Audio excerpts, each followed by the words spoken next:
Segment is sponsored by Hewitt's Garden Center. Late August and early September are an important time for lawn care.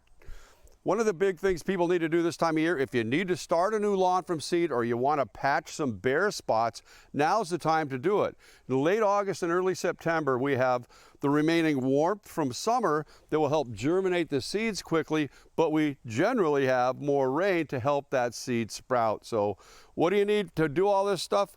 Well, first you want to pick the appropriate seed blend. You have a sunny area, you want to pick a blend for sunny. We have a special blend for just sandy soil, very deep rooted, tends to be very drought resistant.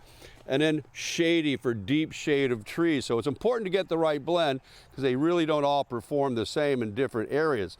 So once you get the grass seed down, you're going to want to keep it moist. So that means a lot of light watering frequently on some of these dry days. Covering it with a mulch will help. That's where these little pellets come in here. You can put them over the seed. This is good in a small area where you're just doing some patching. It's kind of green, it covers the seeds, but it helps hold moisture around the seeds. That's all this stuff does. Larger areas, you want to use straw. It's a little more cost effective, and that it does the same thing. It just keeps the sun and the wind from beating down on, blowing across the grass seed and keeping it dry out.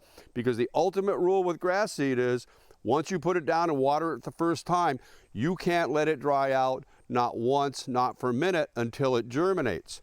And once it does germinate, you want to give it a good food, like good starter food like this. This is a starter food. You can see it's high in the middle number. That's phosphorus, and that's your root growth stimulant. The other thing that's good in late August, early September is weed control. Weed control you don't think of except mostly in the spring, but actually this is the better time. We have temperatures coming down below 90 degrees, but above 50 at night. Perfect time for weed killer applications because the weeds are starting to grow rapidly again. You can apply it with a weed and feed like this, and we have a lot of dew in the morning, so that helps the weed killer stick to the leaves because the leaves are what absorb the weed killer. Or a liquid spray like this. You apply it, make sure it's not going to rain for about 48 hours after, and you'll start spring off without that big crop of dandelions when you have to wait for the temperatures to warm up until it's time to use weed killer in spring. So prevention is worth a pound of cure in this case. For Hewitt's Garden Centers, this is Peter Bowden.